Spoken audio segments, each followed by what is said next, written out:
В Курской области идут бои. Каждая новость оттуда радикально меняет оценку происходящего. То, что позавчера вечером казалось очередным рейдом, а вчера утром локальными боями, сейчас выглядит как настоящая армейская операция с очень масштабными целями. А завтра может оказаться вообще стратегическим наступлением украинской армии, которая навсегда изменит эту войну. Вероятность невысока, но я бы сейчас зуб ни за что не давал. В рамках этого наступления один из самых известных военкоров Евгений Поддубный. Не просто какой-то Z-блогер, а высокопоставленный сотрудник ВГТРК. Один из самых топовых российских пропагандистов войны, регулярный участник всех вечерних ток-шоу, по крайней мере, тяжело ранен. Это была последняя новость ночи, а теперь к делу.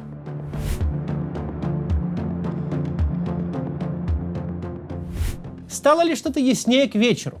Однозначно стало ясно одно. Перед нами крупнейшая войсковая операция на территории России как минимум с чеченских войн. Не рейд, не провокация, чтобы под этим термином не имели в виду российские власти, а боевые действия, которые ни с чем не спутаешь. Мы не стали ближе к разгадке мотива или плана ВСУ. Не понимаем, чего они собираются добиться. Но мы своими глазами видим, как они идут по российской территории, захватывают населенные пункты и важнейшие объекты энергетической инфраструктуры. ВСУ взяли под контроль главную газоизмерительную станцию, которая прокачивает буквально весь российский газ в Европу. Если вчера было точно известно о нескольких пограничниках, попавших в плен, то сегодня речь идет уже о нескольких десятках. Причем, если судить по фото и видео, где-то о полусотне и более. Российская сторона задействовала артиллерию, авиацию и тактические ракеты. То есть прямо сейчас российская армия фигачит по российской же территории. Это не столкновение, не вылазка, это война. И, судя по всему, украинская сторона настроена серьезно. Похоже, цель ВСУ — открыть новый фронт на российской территории. Возможно, чтобы оттянуть туда значительную часть российских войск. Но зафиксируем сам факт. Новый фронт открыт. Удастся ли ВСУ закрепиться на российской территории надолго? Вопрос отдельный. Но фронт есть прямо сейчас, и у него есть развитый тыл. Передовые части защищены ПВО со стороны Украины. Это не спонтанное наступление, наоборот. Операция явно готовилась продолжительное время. Причем российская сторона оказалась ни к чему подобному не готова. Солдаты, которых берут в плен целыми подразделениями, тому подтверждение. Мы видели много пленных на этой войне. Мы знаем, как выглядят люди, захваченные в бою. Тут же, очевидно, не тот случай. На людях не ссадины. Даже обычного для пленных ужаса в глазах у них нет. Они выглядят так, будто не успели понять, что произошло. Видимо, их просто перевезли через границу без единого выстрела.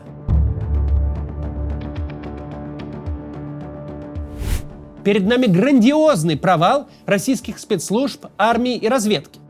Каким-то неведомым образом оказалось, что граница с государством, с которым вы ведете самую масштабную войну в Европе за 80 лет, не укреплена ничем и охраняется срочниками, которые вообще с трудом осознают, где находятся и что тут делают. Которые явно не понимают, что в паре километров от них есть вооруженный противник, для которого они легальные военные цели. И эти пару километров противник преодолеет минут за 30, пока ты разогреваешь сухой паек. Пока разогреваешь, уже успеешь оказаться во вражеском тылу. Каким-то образом российская разведка не обнаружила подготовки к атаке.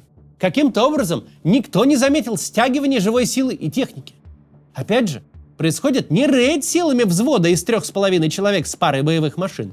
Происходит вторжение, которое прошляпили в рамках такой войны, где в небе тесно от беспилотников, где любое значимое продвижение должно быть известно раньше, чем танки двигатели завели. Просто напоминаю, мы находимся в ситуации полномасштабной войны. Не локальных боев местного значения, не кровавой тягомотины, которая творилась на Донбассе между 2016 и 2022 годами, а войны в стиле Первой мировой. По другую сторону границы стоит миллионная армия. Армия, которая жестко замотивирована нанести противнику наибольший урон любыми средствами, для которой приграничные территории — это тыл противника, откуда летят снаряды и ракеты, где находятся военные базы и склады боеприпасов. И вы, товарищи, принимающие решения, продолжаете считать, что линия, которая отделяет украинскую армию от российской территории, это просто государственная граница, которую достаточно охранять так, как охраняют границу с Финляндией? Где нужно, чтобы ходили парни в камуфляже с автоматами, и неважно, умеют ли эти парни стрелять. В впечатление на контрабандистов они и так произведут. Похоже, российское начальство продолжает жить в мире, которого нет уже 2,5 года. В мире, где границы непроницаемы не потому, что там минные поля, бетонные укрепления и траншеи полного профиля, не потому, что там стоят боеспособные силы, а потому, что это граница Российской Федерации, которую никто не посмеет нарушить. Похоже, российские начальники действительно думают, что линия фронта ограничивается территорией, где две армии стреляют друг в друга.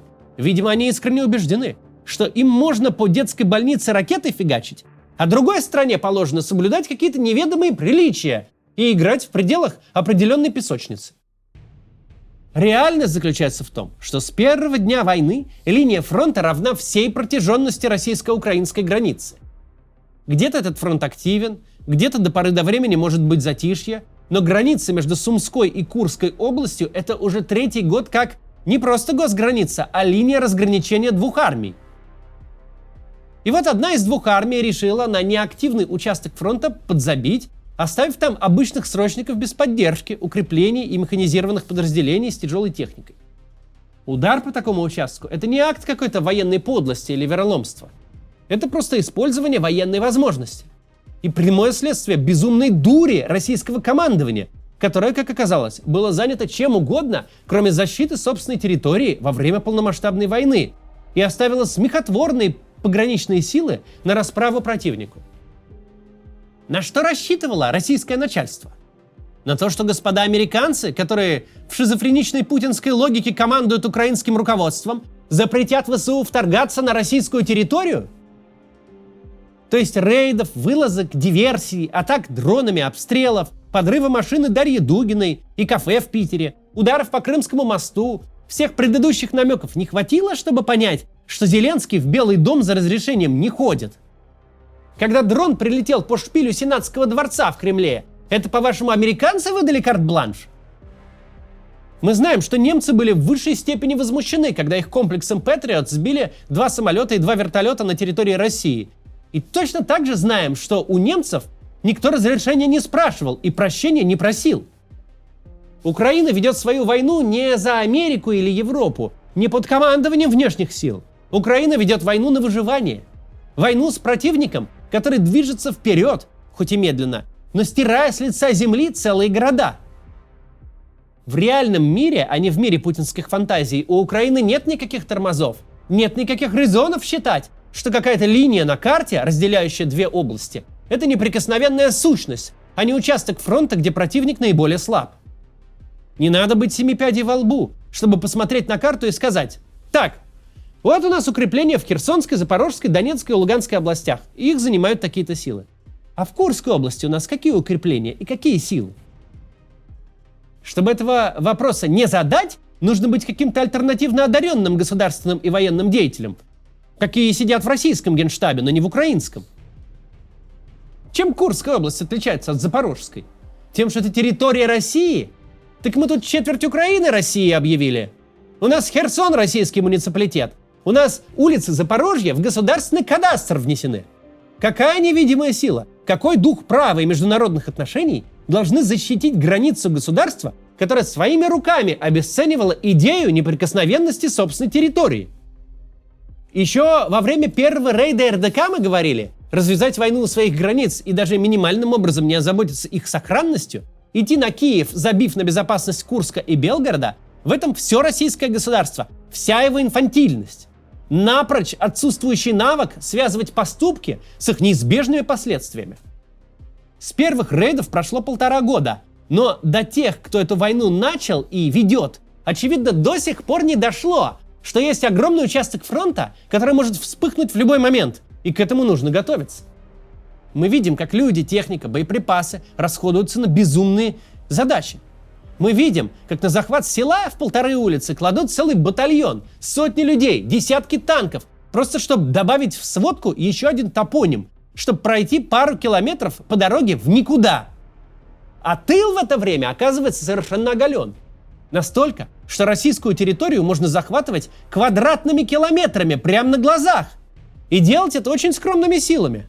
Речь пока не идет о десятках тысяч, даже о единичные тысячи под вопросом. Любой, кто развязывает агрессивную войну, преступник. Но есть худшее состояние, когда тот, кто развязывает войну, преступник и кретин.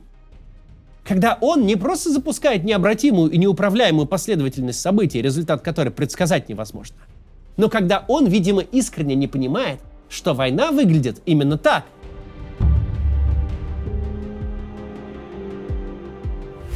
Не существует никакого менеджмента войны. Произвольно ее можно только начать. Дальше она будет развиваться, расти, вовлекать в себя новые территории и людей, множить жертв, никого не спрашивая. Ни одна из великих войн не начиналась как мировая или европейская. Все были призваны решить локальную задачу. Страну сплотить, власть усилить, союзника поддержать, какую-то территориальную несправедливость решить. Глобальную катастрофу никто специально не развязывал. Глобальной катастрофой войны становились сами по себе. А если кто этого не понимает и считает, что война удобный и управляемый инструмент, который поможет без проблем пройти выборы, о чем-то договориться с западными визави, если кто полагает, что война — это такая себе политтехнология, а потом искренне удивляется, когда кровавый кошмар раскручивает сам себя, такое поведение не просто преступно, это прям идиотизм. Мы часто задаемся вопросом, о чем они думали, принимая какое-то решение. Но кейсы, подобные сегодняшнему, показывают, ответа на этот вопрос нет. Они не думали вообще. Они вторглись в чужую страну на основании фантазийной картины мира, искренне ожидая, что украинская власть рухнет от одного чиха. Получили по шапке, не достигли ни одной цели, а теперь раскручивают эту войну всеми ресурсами нашей страны. Не потому, что хотят переговоров на более выгодных условиях. Не потому, что есть надежда на победу, которая даже непонятно как должна выглядеть. А просто потому, что уже начали. Потому что чем дольше продолжают, тем сложнее и дороже закончить. Они искренне не понимают, что война — это не бухгалтерские будни. Там день на день не похож. Там есть противник, который хочет вас уничтожить и будет каждый день придумывать новые способы. На войне у вас не одинаковая работа каждый день. У вас постоянно разные задачи и разные реальности. В реальности марта 22 года было сложно к Киеву пробиться. В реальности августа 24 Курск сложно оборонять. Из многочисленных утечек мы знаем, что этой очевидной истины для Путина не существует. Он считает себя начальником над войной. Надо что-то кому-то показать и доказать, надавил посильнее. Надо другой сигнал послать, чуть поумерил напор. Вспомните, как Путин светился по весне. Таким веселым 2 года не был. Наконец-то, мол, все по плану. Наконец-то война поставлена на регулярные рельсы. Ее таким макаром, в виде вялотекущей оккупации украинских территорий, безо всякой мобилизации, чисто за бабло, можно вести вечно. Общество адаптировалось, экономика адаптировалась. Кто не участвует, тем пофиг. Кто участвует, рад заработать. А теперь фронтальные бои идут в Курской области. И можно спорить на что угодно. Для Путина это полный сюрприз. Полный сюрприз, что война ведет себя как война, а противник как противник. Что тут не как в телевизоре. Написал методичку, создал реальность. И все. На войне действуют другие силы, которые Путина забыли спросить. В настоящую глупость очень сложно поверить. Это как с плоскоземщиками. Мы знаем, что они где-то есть. Но когда кто-то близкий верит, что Земля похожа на блин, принять такое очень трудно. Тут то же самое.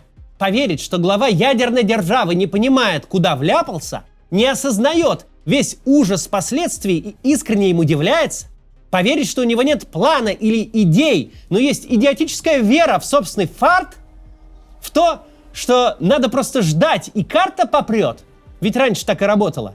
Поверить, что человек положения Путина — классический образчик лудомана и пособие для начинающих владельцев казино, который живет мечтой отыграться и готов в нее вложить что угодно. Поверить в такое почти невозможно. Это слишком просто и слишком глупо, чтобы быть правдой. Но раз за разом, когда Путин получает очевидные последствия своих действий и удивляется им, как в первый раз, мы в очередной раз убеждаемся, что все настолько просто. Что на Путине можно показывать, почему для казино не проблема крупный выигрыш. Потому что, чтобы лудоман не выиграл $1 миллиард, абсолютную власть на четверть века, даже целый Крым, он понесет свой выигрыш обратно в казино. Он вновь и вновь будет рисковать всем, потому что для него нет случайного везения. Он уверен, что схватил Бога за бороду, и сколько бы он ни проиграл, всегда в итоге отыграется. Сложно представить беду большую, чем человек такого типа который дорвался до игр с жизнью миллионов людей. Мы видим, насколько это страшно. И, к сожалению, знаем, что никакие потери его не остановят. До завтра.